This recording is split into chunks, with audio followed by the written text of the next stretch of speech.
वसुदेवसुतं देवं कंसचाणूरमर्दनं देवकी परमानन्दं कृष्णं वन्दे जगद्गुरुं श्रीकृष्णं वन्दे जगद्गुरुं श्रीकृष्णं वन्दे जगद्गुरुं।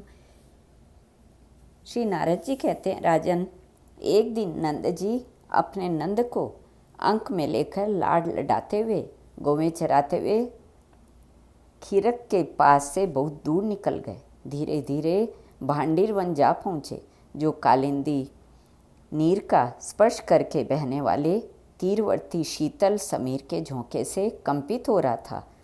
थोड़ी ही देर में श्री कृष्ण की इच्छा से वायु का वेग अत्यंत प्रखर हो उठा। आकाश मेघों की घटा से आच्छादित हो गया। तमाल और कदम वृक्षों के पल्लव टूट टूट कर गिरने, उड़ने और अत्यंत भय का उत्पादन करने लगे। उस समय महानंदकार छा गया। नंद नंदन रोने लगे। वे पिता की गोद में बहुत भयभीत दिखलाई देने लगे। नंद को भी भय हो गया। वे शिशु को गोद में लिए परमेश्वर श्री हरि की शरण में गए। उसी क्षण करोड़ों सूर्यों के समूह की सी दिव्य दीप्ति उदित हुई, जो संपूर्ण दिशाओं में व्याप्त थी। वह क्रमशः निकट आती सी जान पड़ी। उस दीप्ति राशि के भीतर 9 नंदों के राजा ने वृषभानु नंदिनी श्री राधा को देखा। वे करोड़ों चंद्रमंडलों की कांति धारण किए हुई थी। उनके श्री अंगों पर आदिवर्ण नील रंग के सुंदर वस्त्र शोभा पा रहे थे। चरण प्रांत में मंजीरों की धीर ध्वनि से युक्त नुपुरों का अत्यंत मधुर शब्द हो रहा था। उस शब्द में कांची कलाप और कंकणों की झनकार भी मिली थी। रत्नमय हार, मुद्रिका और बाजूबंद की प्रभा से वे और भी उद्भासित हो रही थी। नाक में मोती की बुलाक और नख बेसर की अपूर्व शोभा हो रही थी। कंठ में कंठा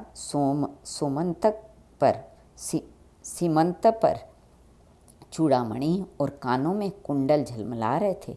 श्री राधा के दिव्य तेज से अधिभूत हो नंद ने तत्काल उनके सामने मस्तक झुकाया और हाथ जोड़कर कहा, राधे, ये साक्षात पुरुषोत्तम हैं और तुम इनकी मुख्य प्राण बल्लभा हो। यह गुप्त रहस्य मैं गर्ग जी के मुख से सुनकर जानता हूँ। राधे, अपने प्राणनाथ को मेरे अंक से ले लो।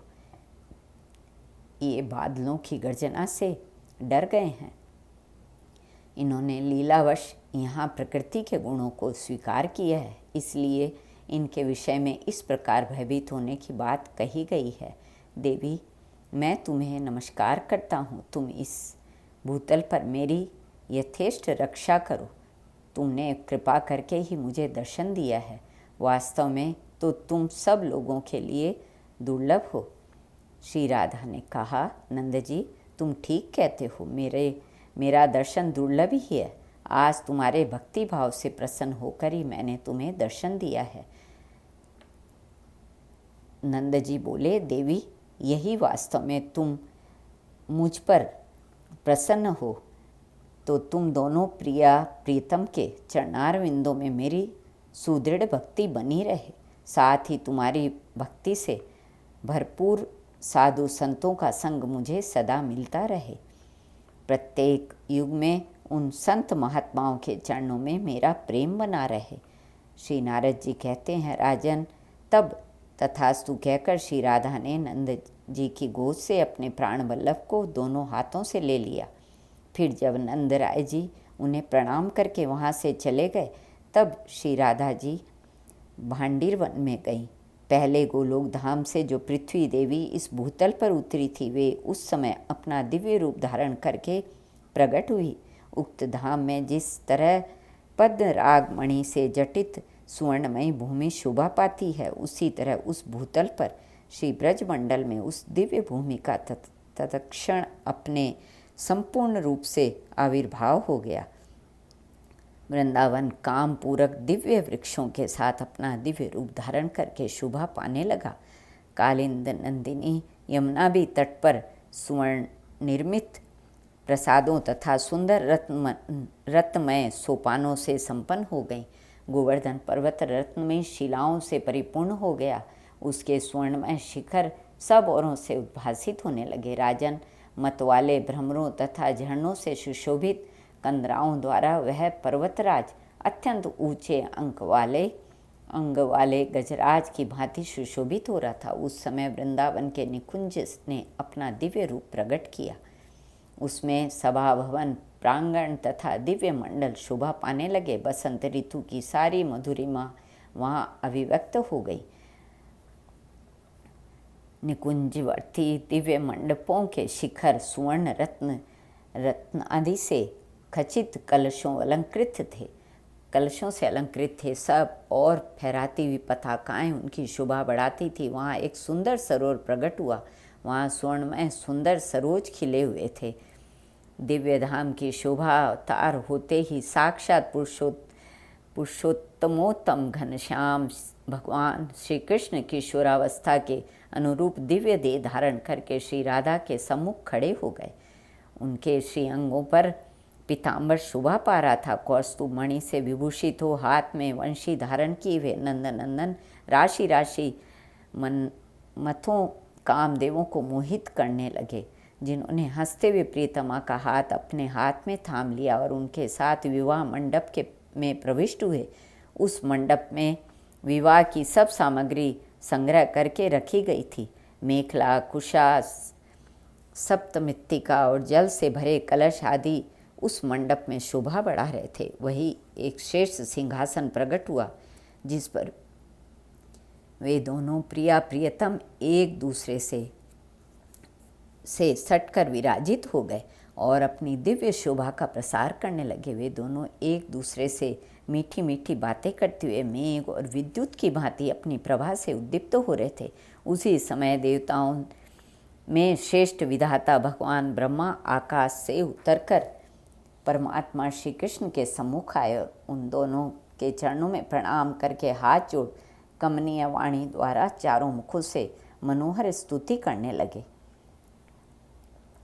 ब्रह्मा जी बोले, प्रभु आप सबके आदि कारण हैं, किंतु आपका कोई आदि अंत नहीं। आप समस्त पुरुषोत्तमोत्तम उत्तम हैं। अपने भक्तों पर सदा वात्सल्य भाव रखने वाले और श्री कृष्ण नाम से विख्यात हैं। अगणित ब्रह्मांडों के पालक पति हैं। ऐसे आप परात्पर प्रभु राधा प्राणवल्लभ श्री कृष्ण चंद्रकुमार की मैं शरण लेता हूँ। आप गोलोक धाम के अधिनाथ हैं। आपकी लीलाओं का कहीं अंत नहीं है। आपके साथ ही लीलावती श्री राधा अपने लोक नित्य धाम से ललित लीलाएं किया करती हैं। जब आप ही वैकुंठनाथ से रूप में विराजमान होते हैं, तब ये भी वृषभानु नंदिनी ही लक्ष्मी रूप से आपके साथ सुशोभित होती है। यद्यपि आप दोनों नित्य दंपति हैं और परस्पर प्रीति से परिपूर्ण रहते हैं, परात्पर होते हुए भी एक दूसरे के अनुरूप रूप धारण करके लीला विलास करते हैं, तथापि मैं लोक और व्यवहार की सिद्धि या लोक संग्रह के लिए आप दोनों की वैवाहिक विधि संपन्न कराऊंगा।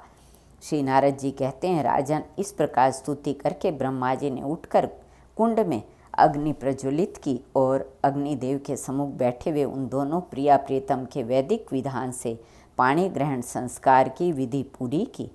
यह सब करके ब्रह्मा जी ने खड़े होकर श्री हरि और श्री राधिका जी से अग्निदेव की 7 परिक्रमाएं करवाईं। तदंतर उन दोनों को प्रणाम करके वेदवेत्ता विधाता ने उन दोनों से 7 मंत्र पढ़वाए। उसके बाद श्री कृष्ण के वक्षस्थल पर श्री राधिका का हाथ रखवाकर और श्री कृष्ण का हाथ श्री राधिका के पृष्ठ देश में स्थापित करके विधाता ने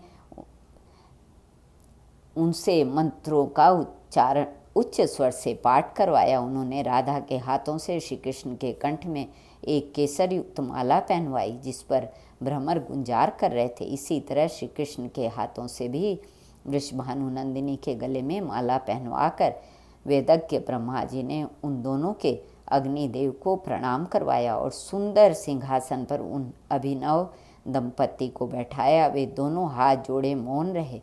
पितामह ने उन दोनों से 5 मंत्र पढ़वाए और जैसे पिता अपनी पुत्री का सुयोग वर के हाथ में दान करता है, उसी प्रकार उन्होंने श्री राधा को श्री कृष्ण के हाथ में सौंप दिया।